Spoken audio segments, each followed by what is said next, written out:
continuamos con la materia.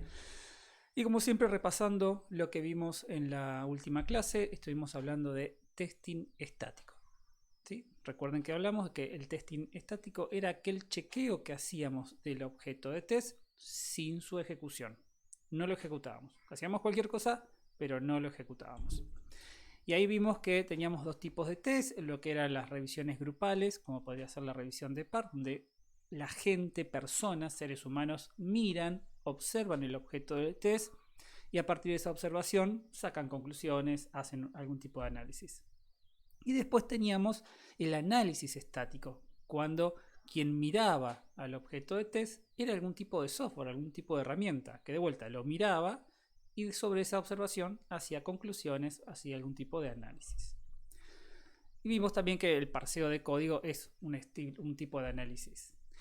También hablamos del análisis de flujo de datos, donde veíamos la relación de las variables y cómo se usaban, tomándolas de a pares, y que esta situación, este análisis de a par, me permitía a mí saber si estábamos en una situación correcta, una situación incorrecta o una situación que potencialmente podría ser incorrecta.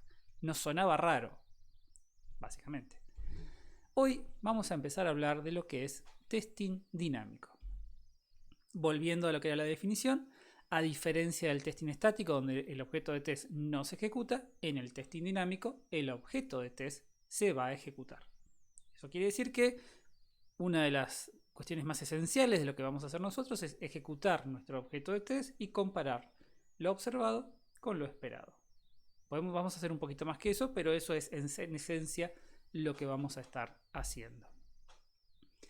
Y como siempre, queremos ser eficientes en nuestro test. Eso quiere decir que nuestro objetivo debería ser encontrar la mayor cantidad de fallas posibles en el menor tiempo posible. Es decir, yo quisiera hacer la menor cantidad de ejecuciones de casos de prueba y que eso me retorne a mí la mayor cantidad de detecciones posibles de fallas. ¿Sí? Y esto quiere decir que tenemos que hacer un test inteligente. No es solamente tiro unos datos, veo si está bien y ahí me quedo conforme. Que entiendo que es como ustedes testean normalmente. Esperemos que después de esto empiecen a testear mejor. ¿Y a qué me refiero con hacer un test inteligente? Tomemos como ejemplo un caso tan clásico como es el factorial. El factorial que tiene su definición y tiene su implementación, una posible implementación de factorial. Si yo tengo que asegurarme que mi implementación de factorial funciona bien, el testing dinámico es una buena idea. Yo lo pruebo con algunos valores que yo ya sé cuál es el resultado que debería dar y observo si para esos valores efectivamente me da esos resultados. Ahora, ¿qué quiere decir hacer un testing inteligente? Yo puedo probar con factorial de 8. Lo pruebo, digo, bueno, factorial de 8, no me acuerdo cuánto da. Vamos a hacerlo más sencillo. Factorial de 2. Factorial de 2, hago factorial de 2, da 2. Perfecto, funciona bien. El observado y el esperado son igual. Ahora, mi pregunta es, si factorial de 2 funcionó bien, o si factorial de 8 funcionó bien, ¿tiene sentido probar con factorial de 9? O sea, si el factorial de 8 funcionó bien, ¿por qué el factorial de 9 va a funcionar mal? ¿Hay algo en la implementación que yo estoy viendo o en la especificación del problema que estoy viendo que me haga a mí pensar que si en 8 funcionó bien, en 9 puede funcionar mal? La realidad es que no. Probar con 8 y con 8 funciona bien y después probar con 9 es estar haciendo un test de más. No me va a agregar nada ese test en 9. ¿Eso quiere decir que con un solo test es suficiente? No, porque tenemos que ser inteligentes. El de 8 funcionó bien, pero si yo miro la especificación, yo ahí estoy viendo que, por ejemplo, el valor de 0 se diferencia en la especificación. De alguna manera, 0 parecería ser distinto a los demás. Si yo miro la implementación, yo acá puedo ver que si el n es igual a 1, lo está manejando distinto al resto de los datos. Entonces yo empiezo a ver, en este caso, datos de entrada, que el mismo problema, ya sea la especificación o la implementación, los está manejando de forma distinta. Entonces, si yo voy a hacer un test inteligente y yo miro este código, de vuelta, si yo hago factorial de 8 y después hago factorial de 9, son dos tests en el cual uno fue innecesario, el de 9. Yo puedo hacer dos tests que sean válidos. Por ejemplo, Puedo hacer factorial de 8 para ver si funciona bien y después sería inteligente ver qué pasa con factorial de 1. Porque acá en el código veo que lo está manejando distinto. El mismo enunciado me dice que con 0 pasa algo distinto, así que hacer factorial de 0 también sería interesante. Fíjense que a partir de esto, si yo hago factorial de 0 y funciona bien, nada me dice que factorial de 1 vaya a funcionar bien. Porque se están manejando diferentes en la implementación y en la especificación. No es la misma situación que con 8 y con 9. Entonces ahí es cuando empezamos haciendo un análisis. Estamos intentando hacer un test inteligente. Estamos buscando hacer pocos tests, pero que sean test significativos. Y de eso se trata lo que vamos a ver a lo largo de la materia. Bien, cuando hablamos de testing dinámico podemos hablar de distintas categorías. Como siempre, uno plantea las cosas en categorías. En la realidad hay un montón de zonas grises. Pero las 5 categorías que vamos a tener son los test dinámicos de caja negra, que también se llaman basados en la especificación. Este tipo de test se dice caja negra o basado en especificación porque nosotros vamos a usar la especificación del problema para definir cómo lo vamos a testear. ¿Sí? No vamos a usar la información de la implementación de su código, sino que nos vamos a basar en la especificación. Incorrectamente, muchas veces uno dice yo hago test de caja negra porque no tengo el código fuente. No es tan así. Yo puedo tener el código fuente e igual hacer los tests en base a la especificación. E igual sigue siendo un test de caja negra. Distinto es cuando yo diseño los casos de prueba en función del conocimiento que tengo de cómo fue construido el objeto de test. Es decir, yo tengo el conocimiento de cómo es su código, yo puedo ver las condiciones de su código y yo digo, fíjate, hay un if en 1. Vamos a probar con 1 a ver cómo funciona.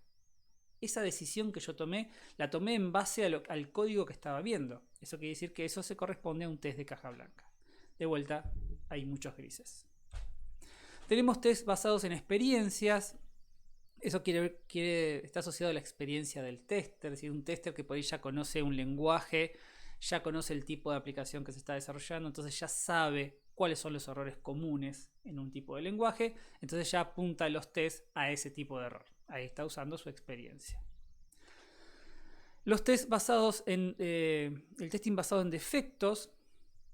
Estos son defectos que uno ya conoce. Por ejemplo, cuando uno, porque en los proyectos de TDP, uno ya sabe que el manejo de la ventana y el refresh es un tema que a veces no anda. Entonces lo primero que yo siempre hago cuando pruebo un proyecto de TDP es, si está la ventana maximizada, la minimizo y la vuelvo a maximizar a ver si funciona, si se sigue viendo todo bien o no. Ahí estoy generando. Es una mezcla de basado en experiencia y basados en defectos. ¿Sí? Y como teníamos el análisis estático, que era una herramienta que miraba mi objeto de test, también tenemos el análisis dinámico, que es una herramienta que mira la ejecución del objeto de test. Por dar un ejemplo rápido, aquellos que usan Windows, el administrador de tareas, que me permite ver cuánta memoria está usando un proceso, es un tipo de análisis dinámico, porque el objeto de test, que puede ser mi programa, está ejecutando, y con el administrador de tareas yo puedo observar su uso de memoria. ¿Sí? Vamos a ver más en detalle este tipo de cosas porque, de vuelta, si es testing, tenemos que hacer una comparación, observado contra esperado. Si yo simplemente estoy mirando la memoria, estoy observando. Tengo que saber si hay algo esperado. Pero eso lo vamos a ver más en detalle más adelante. Pero dentro de lo que es testing dinámico hay dos conceptos que son muy importantes entenderlos. Y nos vamos a centrar en esto ahora. Son los conceptos de modelo y cubrimiento. ¿Sí? ¿Qué quieren decir estos conceptos? El modelo va a ser una cosa, después vamos a ver qué forma toma esta cosa, pero por ahora llamémoslo una cosa que me determina a mí cómo generamos los casos de test. ¿Está bien? Entonces, sigamos con el ejemplo de factorial. Yo les digo, bueno, vamos a hacer factorial, queremos hacer un test inteligente, un test ordenado. ¿Cómo yo decido con qué números voy a probar? ¿Qué lógica yo uso para decidir los datos de entrada para hacer un test inteligente? La respuesta a esa pregunta es el modelo. Vamos a ver que hay distintas técnicas que tienen distintos modelos. Estos modelos pueden tomar la forma de una tabla de decisión, un árbol de decisión, un grafo. Suelen ser estructuras que a mí me ordenan los casos de prueba. ¿Está bien? Eso vamos a llamar el modelo.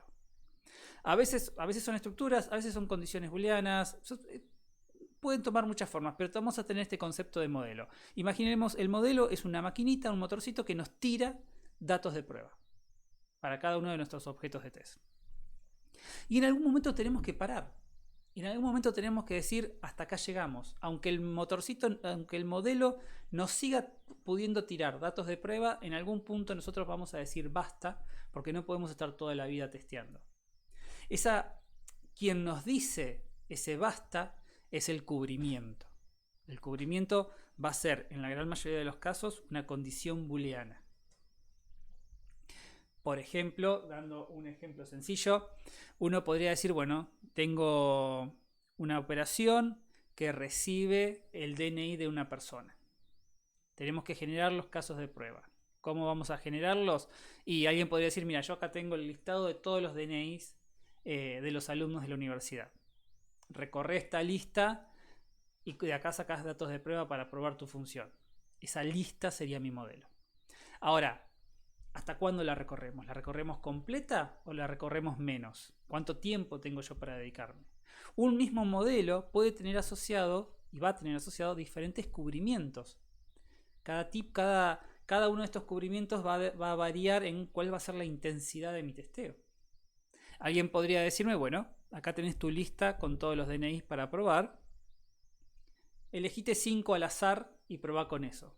Bueno, ahí está mi condición de cubrimiento. Cuando yo haya elegido 5 al azar y haya probado, termine mis tests. Ese es un criterio de cubrimiento. Otro criterio de cubrimiento podría ser, bueno, toma un DNI por cada año de nacimiento de los últimos 10 años. Esa es otra condición booleana. O sea, esa es otra condición que yo voy a empezar a trabajar y en un punto la voy a satisfacer. Cuando yo satisfaga esa condición, puedo decir, listo, terminé. Fíjense que este segundo criterio de cubrimiento me hace testear más que el primer criterio de cubrimiento. Y así puedo tener muchos criterios de cubrimiento. De vuelta, con una relación de complejidad que va aumentando. ¿Qué es lo que pasa? Y a medida que tenga un criterio de cubrimiento más complejo, sí, voy a hacer más test, pero me va a llevar más tiempo, me va a llevar más trabajo. Y hay que buscar cuál es el balance. En general, hay una relación entre que sea bueno, que sea rápido, que sea barato. Si yo quiero algo que sea bueno, pero que sea barato, no va a ser rápido. Si algo que sea un buen test y que sea rápido, no va a ser muy completo. Y ahí tenemos que buscar cuál es nuestro balance. Pero estos dos conceptos, modelo y cubrimiento, van a aparecer. Para cada técnica básicamente nos tenemos que sentar y decir, bueno, ¿cuál es mi modelo? ¿Cuáles son mis criterios de cubrimiento? Porque eso va a guiar nuestro proceso de testing. Vamos a empezar hablando de testing de caja negra, ¿sí? Recordemos, esto lo hacemos a partir de las cuestiones de los requerimientos funcionales, que pueden ser funcionales y no funcionales, de mi objeto de test. ¿Sí? ¿Qué tiene que hacer el sistema y cómo hace el sistema lo que tiene que hacer? De esta documentación, acá de vuelta los requerimientos son más que importantes. Vamos a derivar nuestros casos de test. Tenemos modelos formales e informales y tenemos también criterios de cubrimiento. El primero que vamos a ver, y es quizás uno de los que más podemos llegar a usar, y a mí me gusta mucho, es uno que se llama partición de equivalencias. ¿De qué se trata esto? La idea de partición de equivalencias es testear varios grupos, que los vamos a llamar mis particiones, en donde en cada grupo se espera que el objeto de test se comporte igual. Ahora ahí lo vamos a empezar a desarrollar. El modelo que se utiliza es el que se conoce como clases de equivalencia, es decir, tenemos que particionar cosas. Pueden ser los datos de entrada, los datos de salida, algún cálculo, lo que sea. Y estas clases son equivalencias porque el sistema son equivalentes entre sí, o cada clase es una equivalencia, porque el sistema maneja todos esos elementos que están dentro de la equivalencia de igual manera. Vamos a poder tener clases de equivalencias válidas e inválidas. Válidas es cuando el sistema maneja correctamente algo. Inválidas es cuando el sistema nos va a decir, no, esto está mal, no lo puedo hacer. Y con esto vamos a ir construyendo nuestros casos de pruebas. Una vez que tenemos identificadas nuestras clases de equivalencias, podemos derivar datos a partir de estas clases y ahí ya tenemos nuestros casos de test. Porque no nos olvidemos, cuando hablamos de modelos, que podemos llegar a tener toda una formalidad en cuanto a cómo generamos los datos de prueba, es que en algún momento tenemos que generar los datos de prueba. En algún momento debemos decir, bueno, listo, dame algo, dame un número, dame un string, dame un booleano para que yo pueda probar mi objeto de test. Quizás donde más fácil es ver partición de equivalencias es con los datos de entrada. Imaginemos que tenemos una función que tiene un comportamiento a partir de los datos de entrada, ¿sí? Y nos dice, por ejemplo, esta función hace algo si los datos de entrada son números pares y hace otra cosa distinta si los datos de entrada son números impares. Bueno, podemos particionar los datos de entrada en dos particiones: datos pares, datos impares. ¿Sí? Y a su vez podríamos seguir particionando de acuerdo a la especificación del problema. Una vez que tenemos cada una de nuestras particiones, lo que hacemos es seleccionar un elemento de cada una de esas particiones y probar con nuestra función. Y ver si el comportamiento de la función para este dato de esta partición corresponde con la razón por la cual armamos esta partición. De nuevo, tenemos una función que nos dice si un número es par o impar. Entonces tenemos el conjunto de los datos de entrada. Lo podemos particionar en dos partes. Decir, bueno, números pares, números impares. Yo sé que, de acuerdo a la especificación, para cualquier elemento que yo saque de la partición números pares, la función me tiene que decir este es un número par. Para cualquier elemento que yo saque de la partición números impares, la función me tiene que decir este es un número impar. Bueno, entonces elijo un dato de esta partición, 4, y elijo un dato de esta partición, 7, y los pruebo. Y observo si el resultado es el esperado de acuerdo a la partición de donde salió ese dato de entrada. ¿Sí? Entonces, ¿qué estamos buscando? Estamos buscando que el dato seleccionado se comporte de acuerdo a la clase a la cual pertenece. Por ejemplo, yo podría tener un sistema, esto es tal cual como lo hace Google. Si yo quiero recuperar información de mi cuenta, Google a mí me da tres opciones: un llamado telefónico, un mensaje de texto o un mail. Bueno, yo para testear esto podría hacer partición de equivalencias, decir, bueno, de todo el conjunto de formas en las cuales yo puedo recuperar la información de mi cuenta, yo puedo separar en dos. Una es si la persona tiene un número de celular asociado y la otra es si la persona tiene un mail asociado.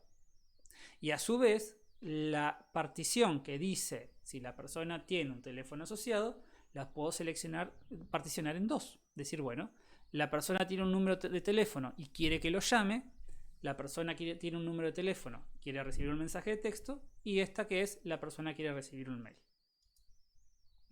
Entonces, ¿qué es lo que pasa? Algunas cuestiones a tener en cuenta. Los conjuntos deben ser disjuntos. Es muy importante esto. Si yo estoy particionando y quiero sacar un dato de una partición para probar si el comportamiento del sistema se corresponde con el origen de la partición de ese dato, yo tengo que tener conjuntos disjuntos. Es decir, no puedo tener un dato que pertenezca a más de una partición. Si yo tuviese eso, no podría hacer partición de equivalencias. No tiene sentido tener conjuntos vacíos. Si yo creo un conjunto, creo una partición, es porque tengo un elemento dentro de esa partición para poder sacar. Y deben ser particiones en el sentido que la unión de las particiones me tiene que dar el universo completo. Es decir, si yo voy a particionar lo que sea que esté particionando en 3, 4, las que sea, todos los elementos posibles tienen que caer en alguna partición. No puedo tener un elemento que haya quedado por fuera de las particiones, porque de vuelta en ese caso no tiene sentido hacer partición de equivalencias. Tomemos este caso, por ejemplo. Imaginemos que tenemos una función que tiene dos parámetros de entrada, x e y. Y podemos aplicar partición de equivalencias. Por ejemplo, sobre x decimos que lo separamos en dos particiones y sobre y en tres. Recordemos que si la función tiene dos parámetros de entrada, necesitamos un elemento que salga de acá y un elemento que salga de acá para poder ejecutar la función. Con respecto a el criterio de cubrimiento de partición de equivalencias, es decir, hasta dónde testeamos, cuánto testeamos, Partición de equivalencias dice lo siguiente. Si estas son tus particiones, lo único que te pido es que generes tantos casos de test como los necesarios para usar por lo menos una vez cada partición. Fíjense que, a diferencia de lo que intuitivamente podríamos pensar, no son todas las combinaciones. Si solamente necesito usar cada partición por lo menos una vez, con 3 casos de prueba, ya tengo el criterio de cubrimiento satisfecho. Eso no quiere decir que no podamos hacer todas las combinaciones, lo podemos hacer. Es otro criterio de cubrimiento que va a generar más casos de test. Va a ser una mejor batería de test, nos va a llevar más trabajo. Pero fíjense que con solo 3 casos de test ya puedo cubrir todas las particiones que creamos. Y ahora veamos un ejemplo que es de uno de los libros de la materia. Imaginemos una aplicación donde un cliente selecciona qué tipo de producto quiere de un banco y debe informar si tiene o no una cuenta corriente y una caja de ahorro e ingresar el número de esas cuentas. Si queremos hacer partición de equivalencias, podemos identificar una partición por los tipos de producto, más para cada uno de estos pares, caja de ahorro, cuenta corriente, tenemos 4 particiones. Si dice que sí, ingresa un número válido. Si dice que sí, ingresa un número no válido. Dice que no ingresa nada. Dice que no, ingresa algo. Y acá podemos imaginar que la 2 y la 4 son no válidas. Acá esta cuestión de válido o no válido, como siempre, todo esto depende de la especificación, que no la tenemos acá nosotros. Así que podemos asumir que esas son no válidas. No válidas en el sentido de que el sistema lo identifica como un error. Si la especificación me dice que el sistema no lo identifica como un error, sino como otra situación que se debe manejar de otra manera, sigue siendo correcto que sean particiones, pero no las identificaríamos como particiones no válidas. Y ahora yo lo que puedo hacer es generar casos de prueba donde por lo menos uso cada una de mis particiones. Tengo cada uno de mis productos, cada variante sobre la caja corriente y el número, la caja de ahorro y el número. Y tengo la salida del sistema, es decir, si el sistema acepta la información o la considera un error. De vuelta, como estamos inventando la especificación, podemos decir que todos estos casos, del caso de prueba 4 al 7, son no válidos.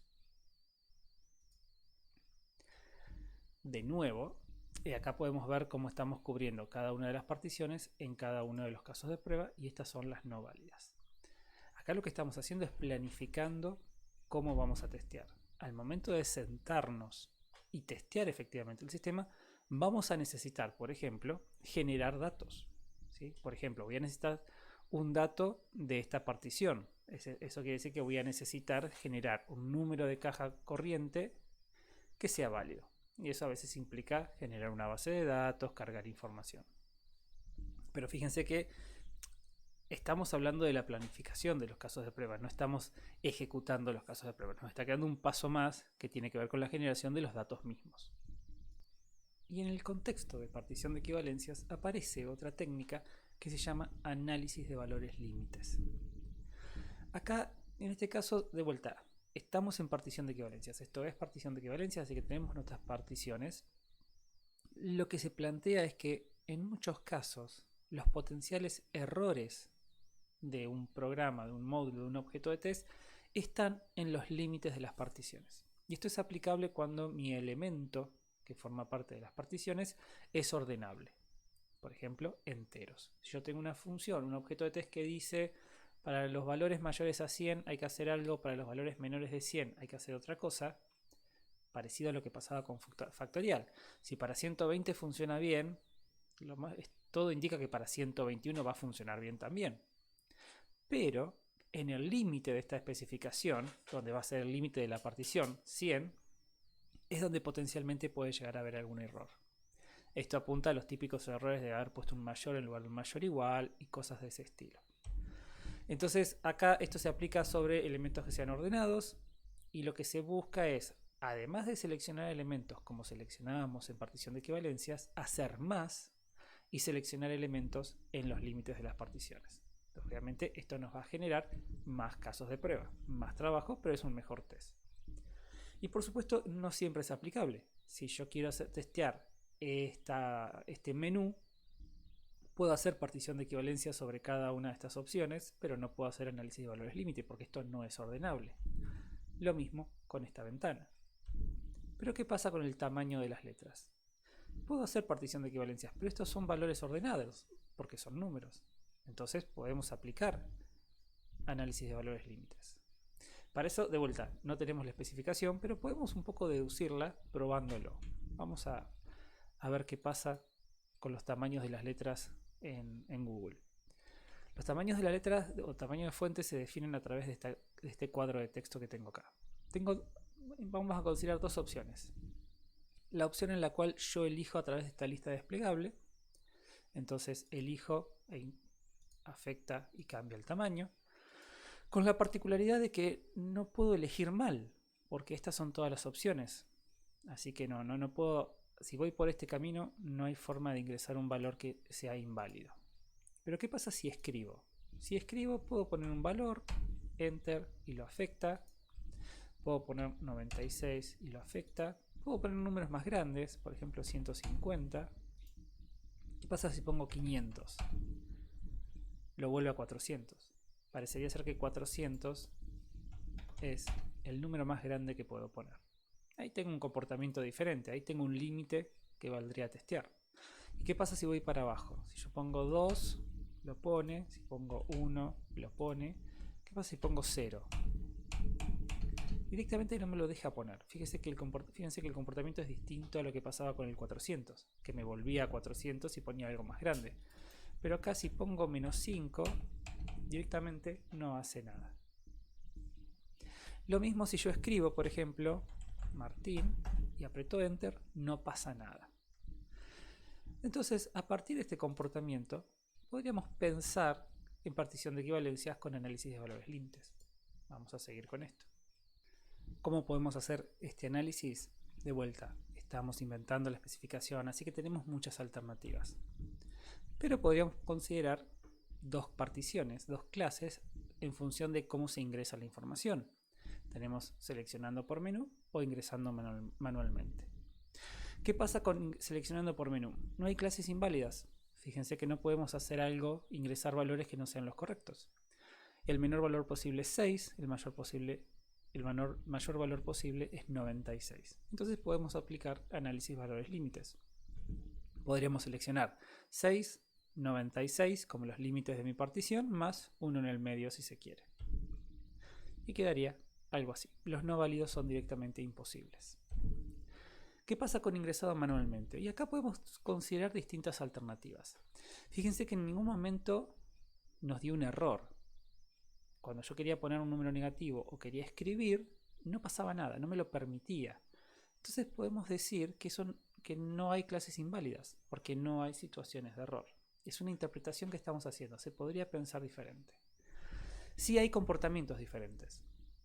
Entonces podemos subdividir esta partición en el comportamiento que tiene que ver con qué es lo que estoy ingresando. Si ingreso un no entero, si ingreso un número negativo o si ingreso un número positivo. ¿Sí?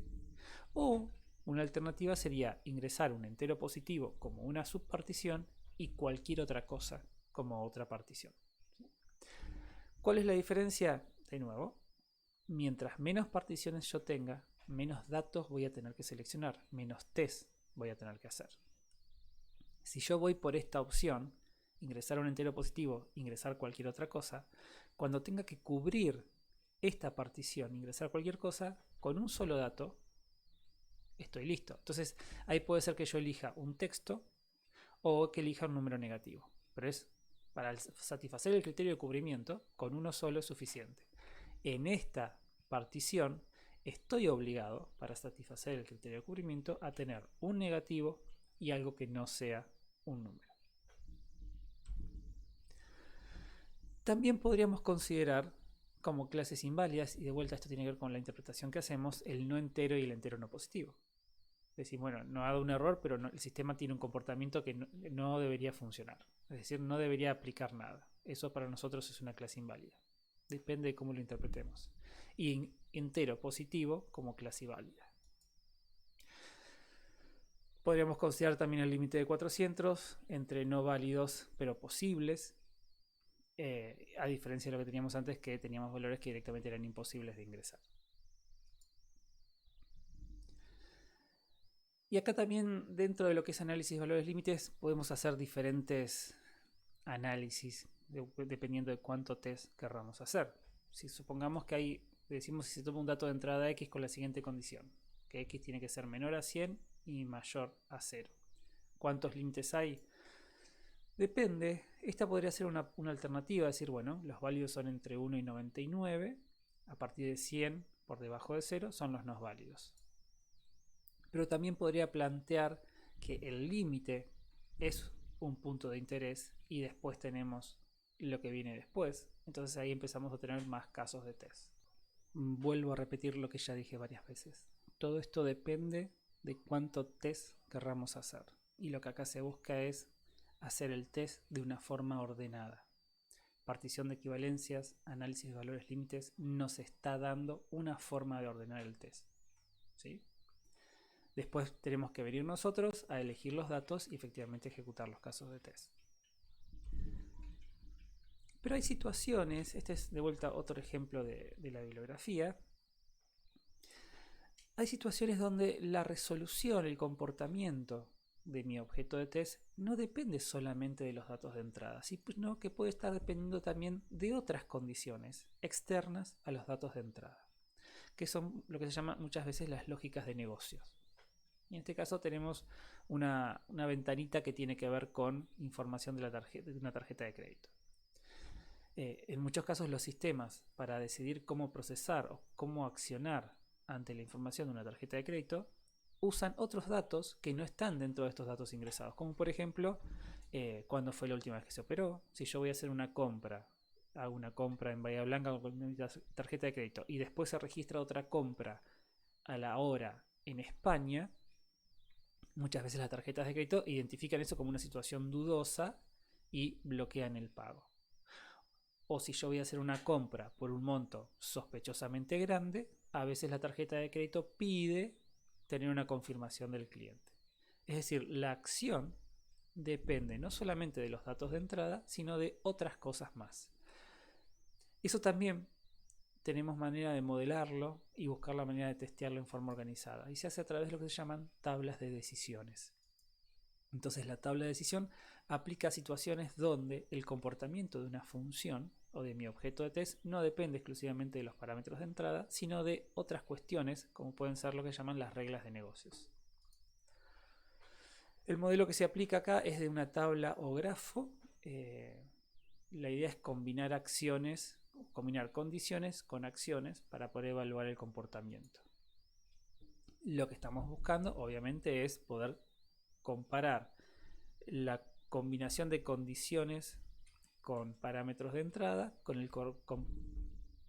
las acciones o el comportamiento correspondiente. ¿Cuál es el criterio de cubrimiento que se aplica en tablas de decisiones? Bueno, cada combinación de condiciones tiene que ser cubierta, por lo menos por un caso de test. Y vamos a ver que hay un poquito de flexibilidad para hacer menos casos de test si queremos. Siguiendo con el ejemplo de la tarjeta de crédito, podemos imaginarnos esta situación. Se ingresa información de una tarjeta de crédito y las condiciones que queremos evaluar son si la tarjeta es real, si la tarjeta está activa, si la compra está dentro de los límites y si la compra se está haciendo en el Mercosur. A partir de estas tres condiciones tenemos tres acciones diferentes. Se aprueba la compra, se pide llamar al cliente o se pide llamar al vendedor. Y acá sí, por ejemplo, para estas cuatro condiciones estoy haciendo todas las combinaciones. ¿Sí? Fíjense acá que tengo una tabla de verdad de todas las combinaciones de estas cuatro condiciones y acá tengo mis respuestas inventadas. Para ver algunas sencillas, si la tarjeta es real, está activa dentro de los límites, está en el Mercosur, listo, se aprueba la compra y ya está. Si la tarjeta es real, activa y dentro de los límites, pero no es en el Mercosur, se pide llamar al cliente. Y así se va desarrollando todo esto. En un principio, acá tengo 16 casos de prueba.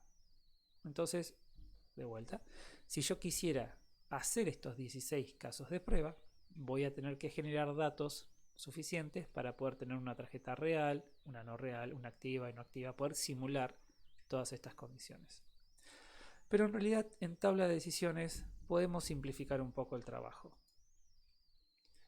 Acá lo que tenemos son todas las situaciones en las cuales se pide llamar al vendedor.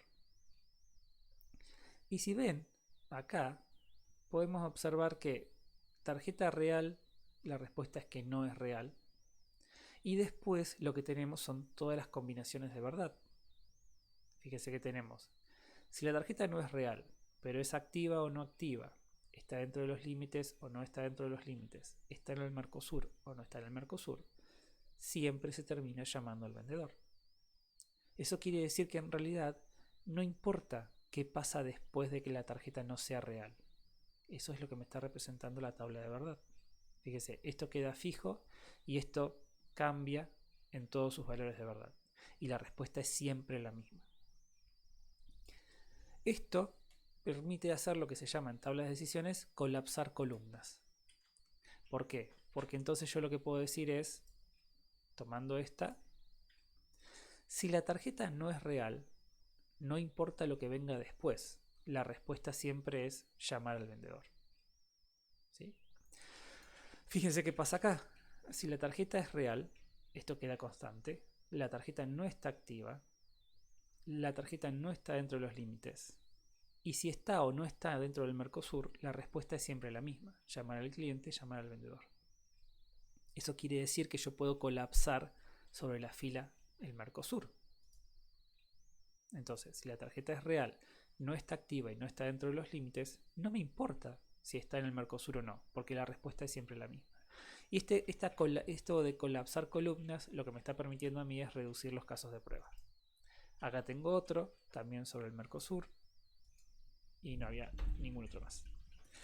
Hay un trabajo que va a quedar en la página web que tiene que ver con el análisis de complejidad en clases de equivalencia y análisis de valores límite, que está bueno y se los dejo para que lo lean. Bien, eso es todo por hoy. Empezamos a hablar de testing dinámico, la diferencia con el testing estático. En testing estático no ejecutamos el objeto de test, lo miramos. En testing dinámico el objeto de test se ejecuta y se compara lo observado con lo esperado. Vimos distintas categorías de testing dinámico y empezamos a hablar de lo que era de caja negra. Introducimos los conceptos de modelo y criterios de cubrimiento. Modelo es la maquinita que me genera casos de prueba. Cubrimiento es la condición booleana que me dice hasta dónde genero casos de prueba. Que puedo tener para un mismo modelo diferentes criterios de cubrimiento. Hablamos de partición de equivalencias y hablamos de análisis de valores límites. Y también empezamos a trabajar con tablas de decisiones que lo vamos a seguir en la clase que viene. Eso es todo, espero que estén bien.